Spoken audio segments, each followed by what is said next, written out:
Sekarang ke Pak Febri.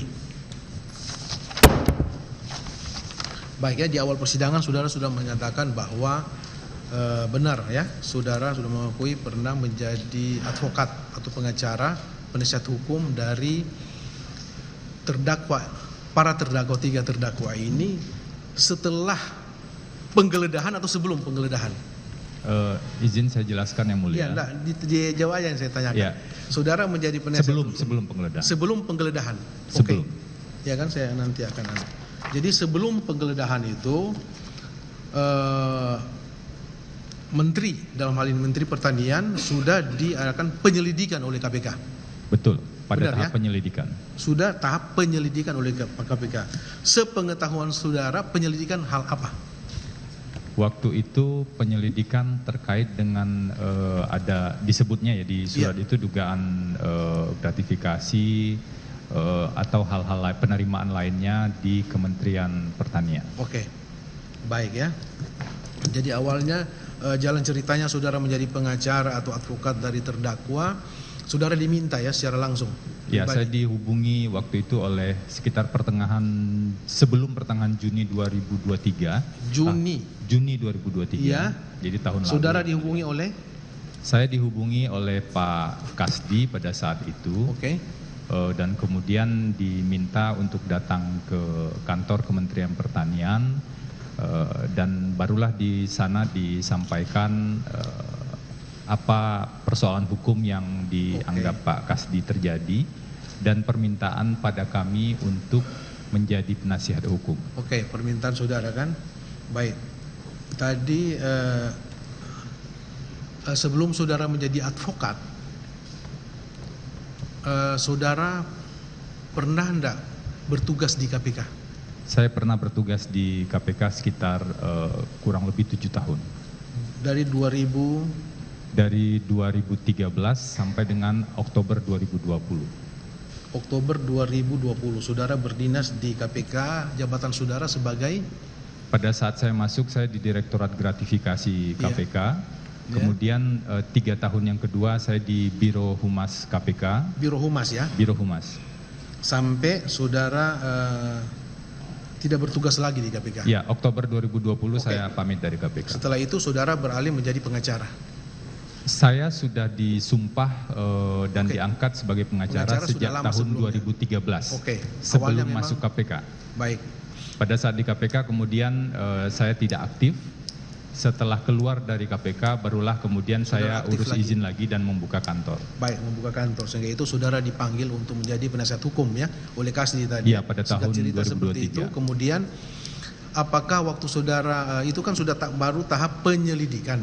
Tahap penyelidikan. Tapi kan saudara sudah disampaikan oleh Sekjen Kasdi duduk persoalannya kan, pemeriksaannya. Ya, pada saat itu disampaikan apa yang kira-kira menurut Pak Kasdi pada saat itu yang menjadi masalah yang terjadi di Kementerian Pertanian. Jadi kami menerima informasi dari Pak Kasdi saat itu. Baik ya. Baik, setelah saudara ditawari untuk menjadi advokat atau pengacara, saudara tahu kan ini di penyelidikan itu oleh KPK kan? Betul, yang mulia. Di tempat kerja saudara yang lalu, iya kan? Iya, saya pernah. Tapi saudara tidak ada masalah, tidak ada secara psikologis tidak ada perasaan tertekan saudara kan? Biasa aja, profesional.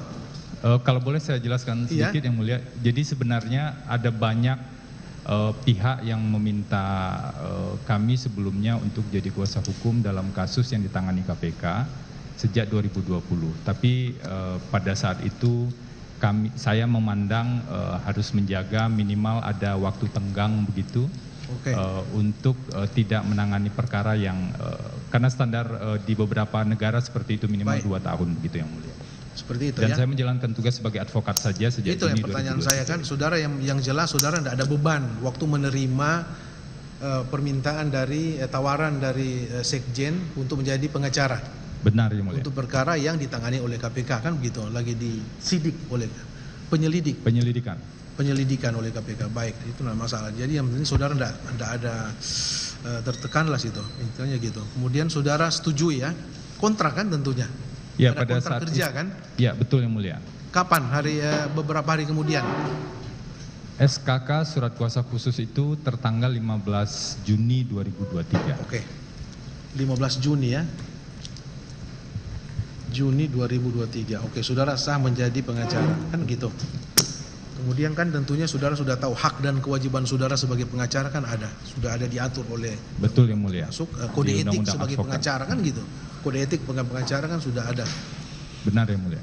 Baik, kemudian saudara secara profesional mendampingi mereka. Tapi waktu Benar, itu kan yang baru tahap penyelidikan. Masih tahap Apakah penyelidikan. waktu itu sudah diperiksa saksi-saksi?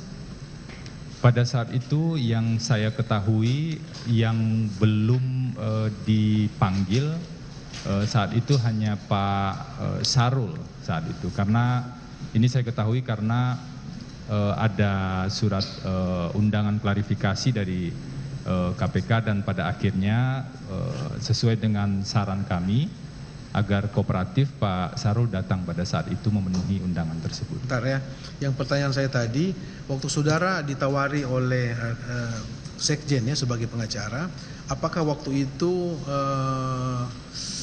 pegawai di Kementerian Pertanian waktu itu sudah diperiksa sebagai saksi? Ada sebagian yang sudah diperiksa, dimintai keterangan?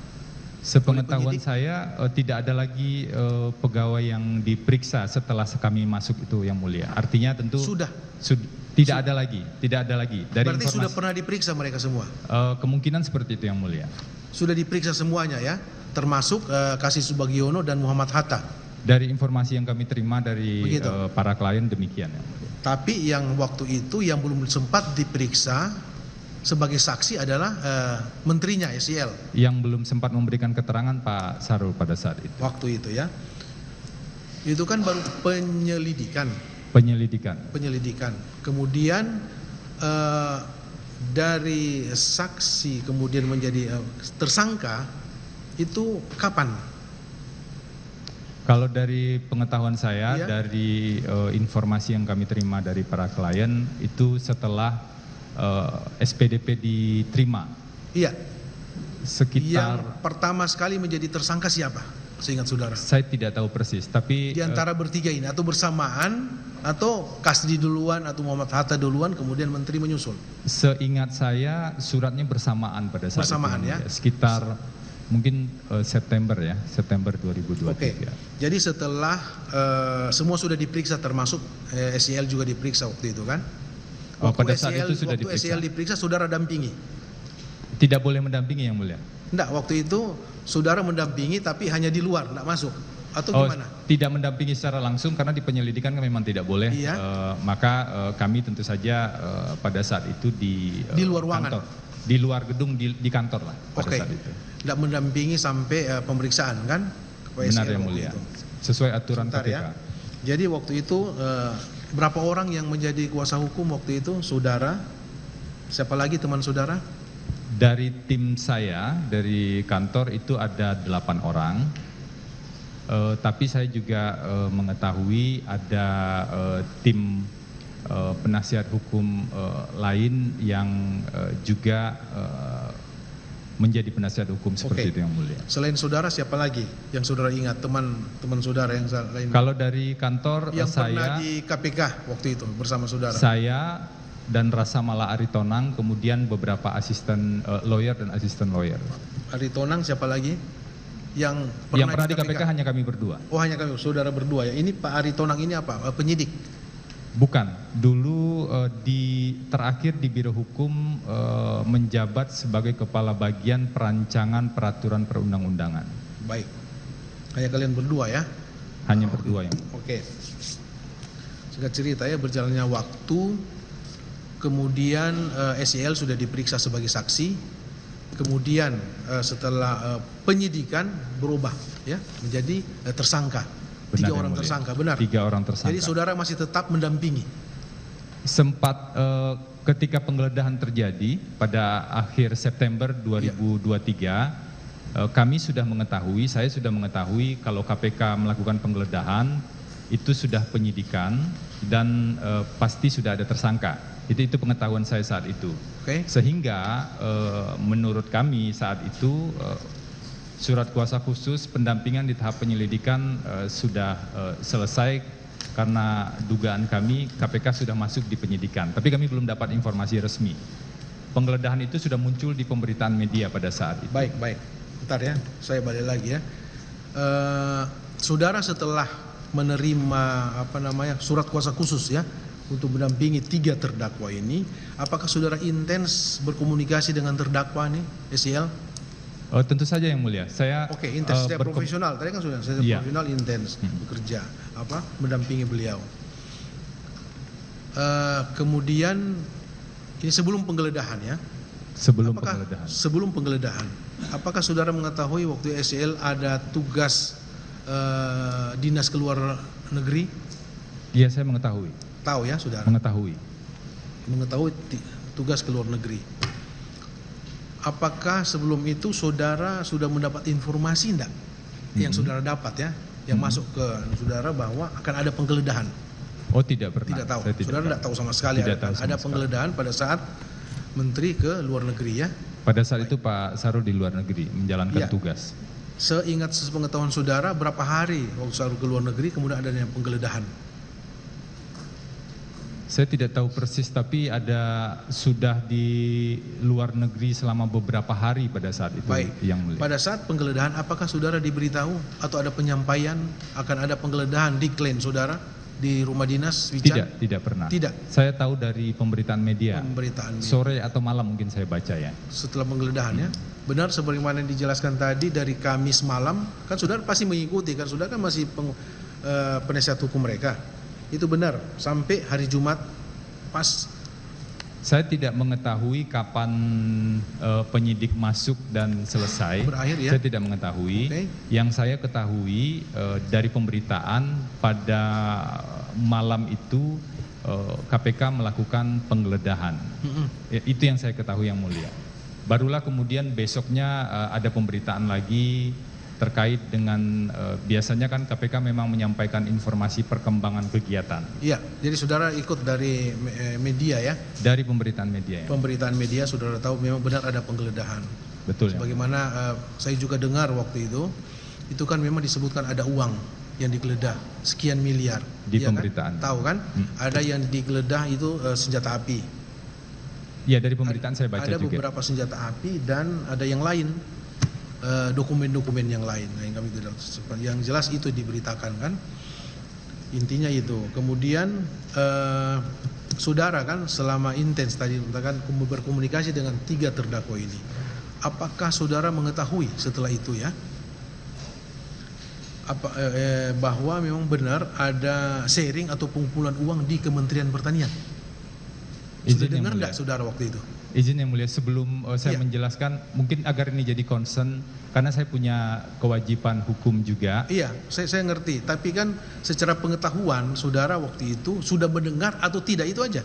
Sebelumnya saya tidak mendengar yang mulia. Sebelumnya sudah mendengar, tapi kan saudara dapat apakah para terdakwa ini mengakui kepada saudara bahwa memang kami ada mengajukan ada sharing pengumpulan dari eselon 1 untuk kepentingan atau operasional menteri?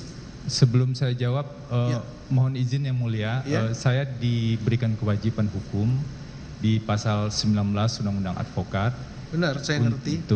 Untuk menjaga kerahasiaan hubungan antara advokat dengan klien. Itu pertanyaan kami kan sebenarnya sederhana.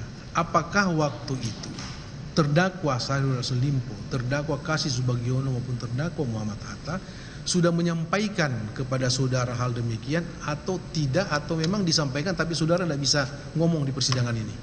Yang disampaikan kepada kami, ini mohon izin untuk menjelaskan secara umum yang mulia.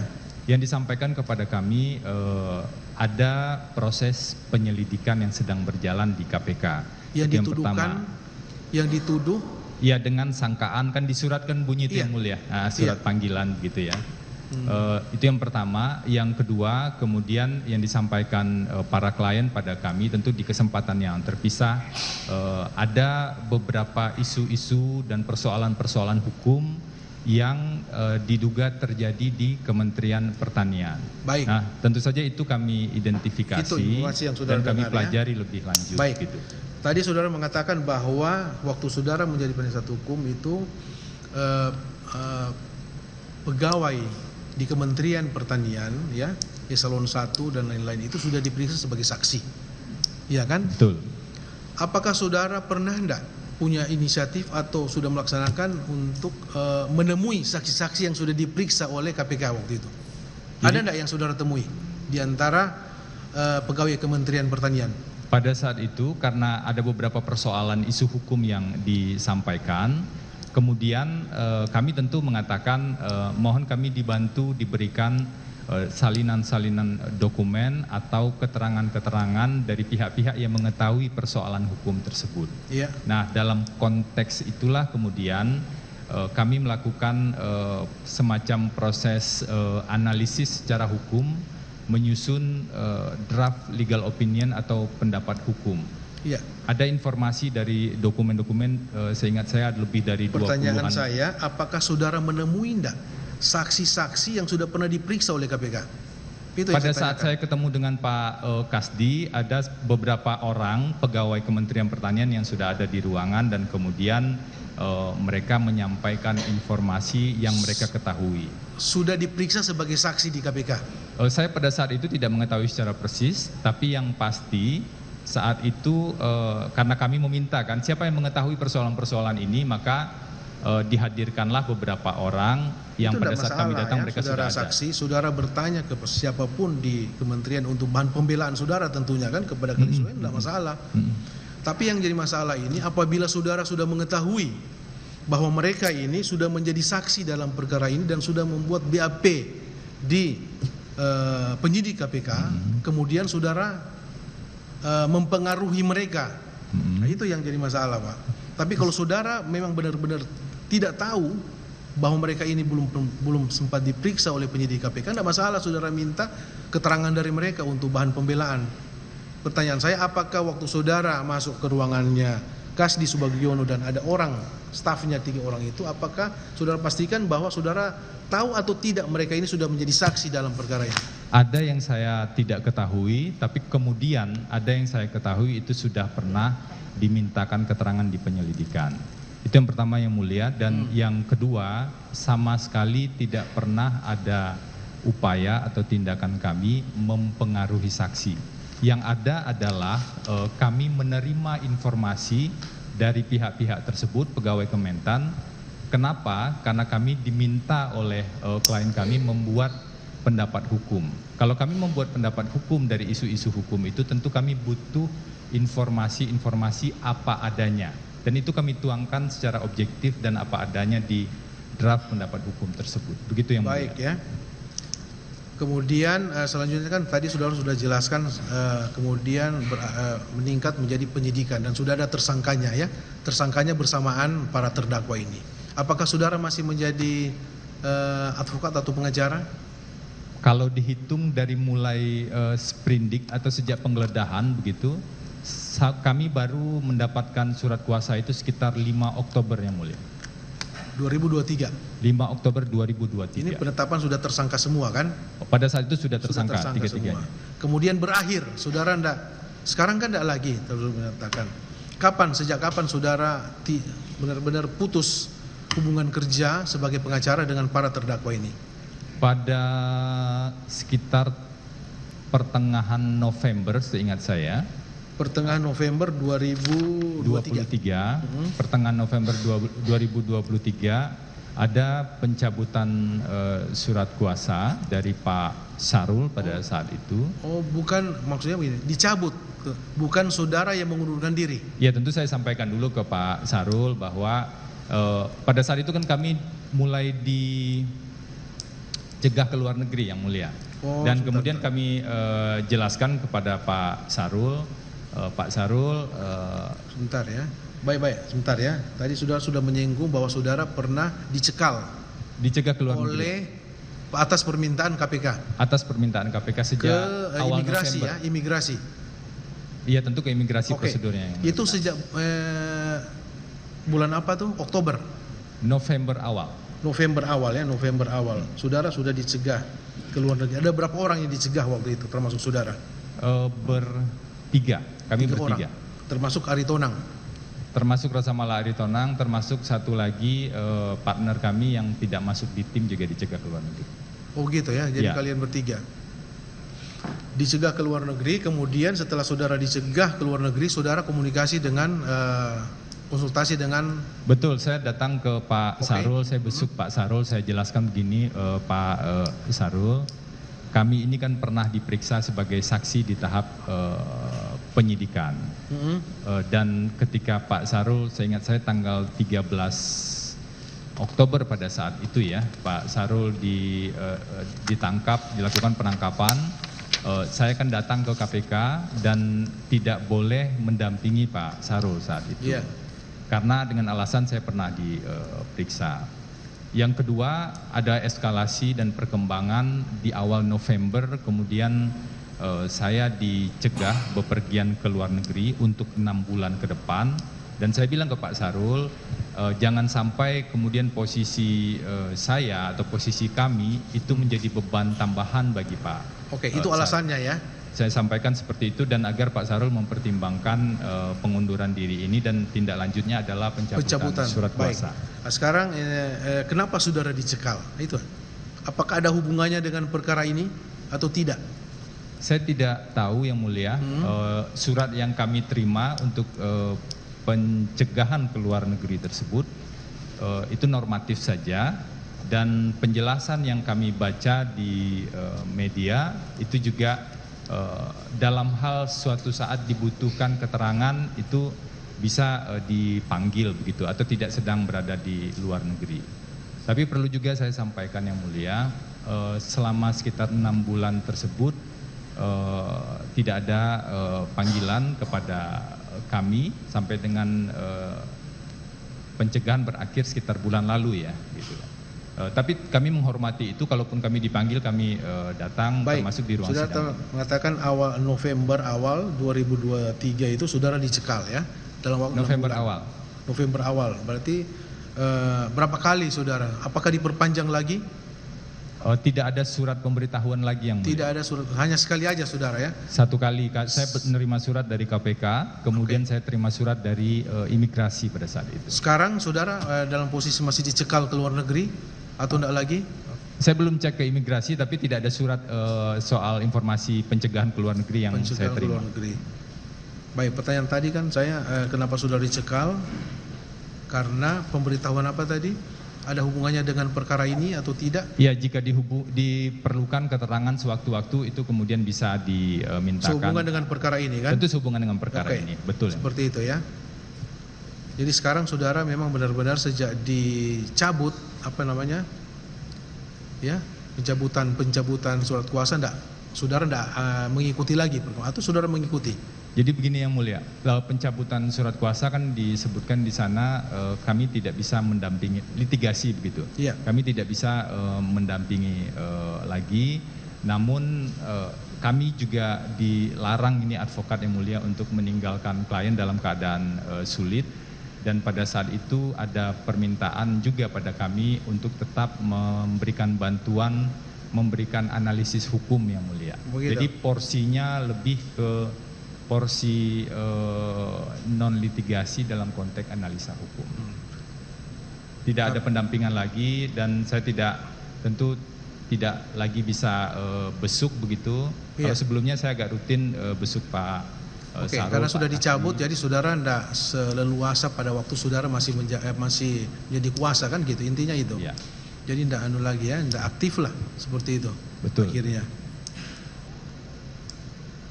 Mengenai sharing itu saudara tidak tahu sama sekali, hanya pemberitahuan aja tadi ya, pengumpulan uang di Kementerian Pertanian, saudara sama sekali memang tidak tahu ya. Dalam informasi-informasi yang kami dapatkan dalam proses penyelidikan tentu ada informasi yang kami dapatkan, karena misalnya ada beberapa isu hukum yang kami ketahui.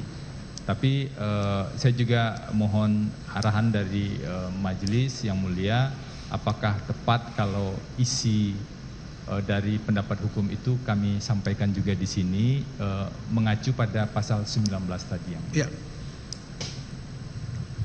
Oke, cukup kalau dari saya, cukup, ada tambahan? Sedikit, saksi Febri Diansah. Ya. Ya yang mulia. Jadi saudara ini menerima kuasa itu tidak terbatas. Apakah itu penyelidikan saja, penyidikan sampai sidang pengadilan.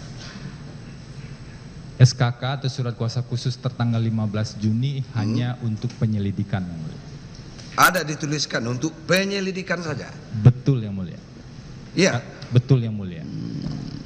Makanya saudara pada waktu tak penyidikan kan sudah sebagian kan sudah mulai kan sudah tersangka, berarti sudah penyidikan ya.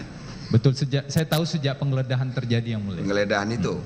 Berarti saudara tidak bisa mendampingi secara langsung. Saya tidak mendampingi yang mulia. Tidak mendampingi ya. Jadi berapa lama saudara dengan tim termasuk siapa? Si Donald Faris ya? Donald Faris tidak masuk di dalam. Tidak masuk. Berapa orang saudara? 4 orang ya waktu itu ya. Kalau di surat kuasa khusus ada 8 orang. Ada 8 orang. Berapa lama saudara di tahap penyelidikan itu mendampingin? Rentang waktunya berapa lama? Dari 15 Agustus tentu saja, dari pertengahan Agustus lebih begitu yang mulia, sampai dengan kami mengetahui penyidikan sudah dimulai sekitar akhir September. September ya. Jadi ada dibunyikan ya, dalam surat kuasa itu hanya penyelidikan. Betul, di bagian khususnya kami bunyikan itu yang mulia. Penyelidikan. Karena itu sesuai. Kenapa dengan tidak sampai ke penyidikan? Apa pertimbangan saudara sebagai kuasa hukum? Apa pertimbangannya? Hanya sampai penyelidikan saja. Kenapa?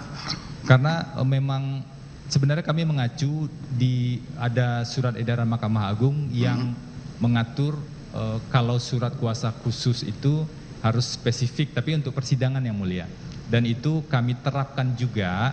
Kalau tahapannya masih di penyelidikan, tentu saja kami hanya membuat surat kuasa khusus di tahap penyelidikan. Kalau tahapannya di penyidikan, maka di tahap penyidikan saja. Ini juga penting bagi kami untuk membatasi. Nah, maksudnya begini loh, Pak Febri, maksudnya begini, kenapa saudara pilih-pilih seperti itu di dalam praktek ya, penerimaan surat kuasa oleh para advokat, para penasihat hukum itu kan tidak disebutkan juga di situ, Pak. Paling-paling di situ bahwa penerima kuasa berhak mendampingi ya pemberi kuasa mulai dari penyidikan sampai begitu-begitu sampai ke Mahkamah Agung malah disebutkan. Cuma di sidang pengadilan dibikin lagi surat kuasa khusus. Seperti itu, Pak.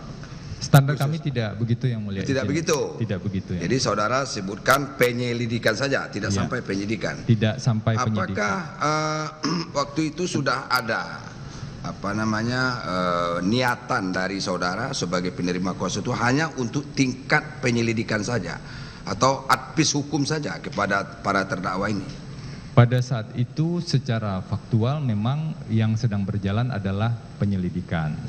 Nah, kalaupun nanti ada proses penyidikan, tentu saja dalam ada kuasa lagi maksudnya. Dalam bayangan kami akan ada surat kuasa lagi. Baru. Kalau persidangan, kalaupun masih lanjut ada surat kuasa yang. Tapi baru. Niat dari para terdakwa ini sebagai pemberi kuasa kan tidak juga disebutkan sama saudara sebagai penerima kuasa bahwa hanya ini untuk tingkat penyelidikan saja. Apakah ada ngomong dari Pak Syahrul Yassin Limpo, Pak Hatta dan yang lain, Pak Kasdi, ada nggak ngomong gitu? Ada pembahasan itu yang mulia. Hanya untuk tingkat penyelidikan saja gitu. Surat pendampingan sekarang pada tahap penyelidikan, gitu yang mulia. Akhirnya berdampak kepada saudara dicekal ke luar negeri. Apa pertimbangan KPK kan tidak tahu juga apa sebabnya. Betul ya. Sampai sedang saudara tahu berdasarkan keterangan saudara tadi kan. Dan kami menghormati sikap KPK itu. Berapa menerima honor?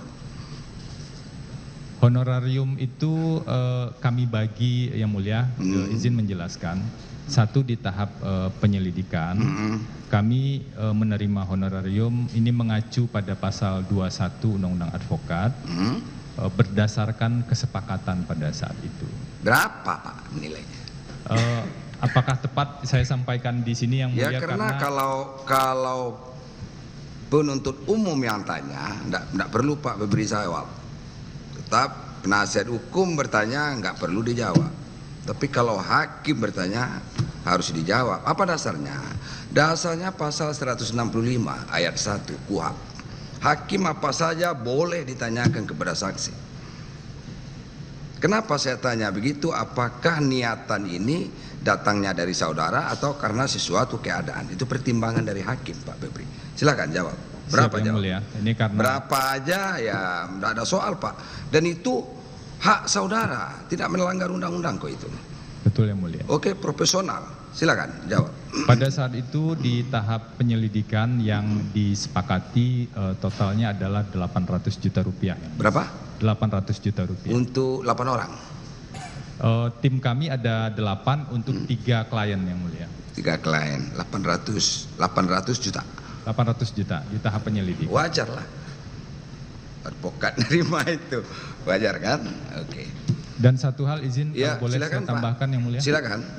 Jadi pada saat itu kami juga menegaskan, saya komunikasi dengan Pak Kasdi, mungkin bisa dikonfirmasi juga, bahwa karena kasus ini bersifat pribadi, maka kami sampaikan sumber dananya itu juga dari pribadi, dan kemudian dalam perjanjian jasa hukum juga kami sebutkan bahwa klien menjamin sumber dana dari hasil yang sah dan tidak hasil tindak pidana, begitu yang mulia.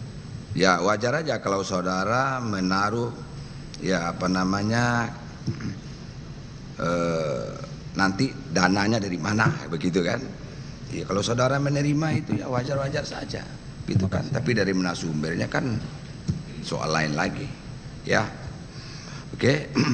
Terus waktu Pak Syahrul Yassin Limpo khususnya menghadiri KTT G20, saudara masih pegang kuasa waktu itu?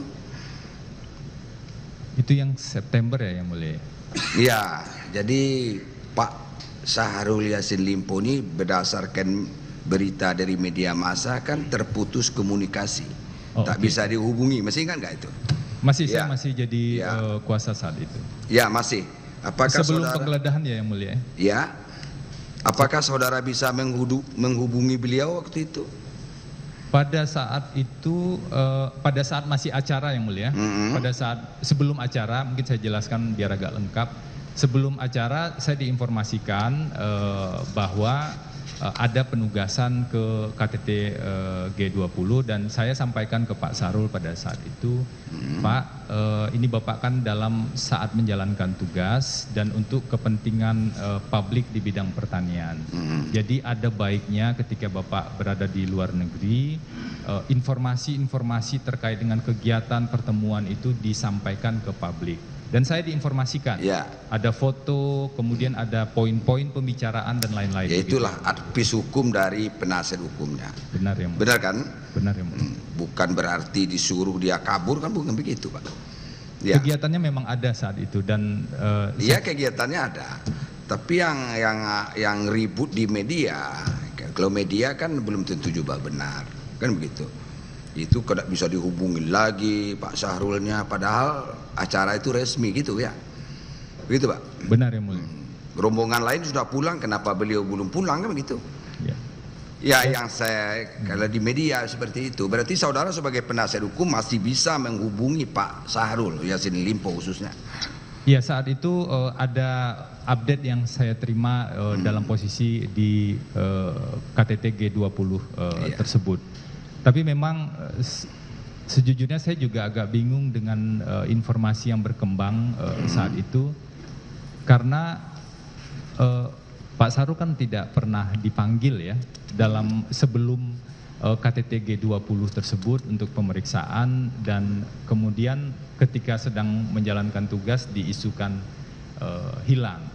Nah, kalaupun pada saat isu hilang tersebut dalam tanda kutip kemudian ada komunikasi dengan kami dan ada panggilan, tentu saja kami pasti menyarankan agar kooperatif dan menghadiri panggilan KPK. Itu selalu kami lakukan. Jadi advis, sekali lagi tetap saudara memberikan advis, begitu kan? Ya, nasihat hukum lah istilahnya. Nasihat hukum yang mulia. Benar kah? Benar yang mulia. Oke. Terus kemudian kenapa saudara berpikir mengundurkan diri? Apa sebabnya? Saat itu kami berpandangan kami tidak ingin menjadi beban tambahan untuk karena ada cekalan tadi, bukan karena sesuatu hal lain, karena saudara juga pernah mengabdi di KPK loh Pak. Iya, tapi itu sekitar 3 tahun yang lalu mungkin yang mulia. Iya, setelah saudara mengundurkan diri dari KPK, kemudian saudara kembali kepada profesi aslinya, artinya kembali ke habitatnya ya sebagai advokat. Memang sebelumnya saudara kan advokat kan? Benar yang mulia, sejak 2013. Ya sebelum jadi juru bicara KPK. Benar yang mulia. Iya kan? Apakah karena itu? Karena dulunya saudara di KPK, kemudian setelah mengundurkan diri dari KPK, kemudian saudara malah berseberangan dengan KPK dalam tanda kutip. Apakah itu juga mempengaruhi sehingga saudara di samping cekal tadi, apakah itu juga sehingga saudara mengundurkan diri? Saya tidak pernah berpikir saya berseberangan dengan KPK ketika mendampingi Pak SEL yang mulia. Dalam tanda kutip Pak. Walaupun kita sudah tidak di situ lagi, tetapi jiwa-jiwa itu kan masih ada jiwa-jiwa di situ Pak, sebagai KPK. Itu maksudnya, makanya tanda kutip tadi maksudnya. Apakah itu juga sehingga saudara mengundurkan diri atau sudah tidak nyaman lagi begitu? Gimana Pak? Yang pasti di satu sisi tentu saja saya sangat menghormati dan menghargai kerja teman-teman KPK pada saat itu. Di sisi lain saya juga punya tugas tentu saja sebagai advokat. Tapi ada perkembangan situasi yang kami ini kan tugasnya membantu memberikan pembelaan, memberikan jasa hukum yang mulia pada klien. Kalau klien kemudian justru terbebani dengan posisi kami, maka lebih baik kami sarankan alternatif lain. Oke, paham Pak. Terima kasih. Terima kasih yang mulia.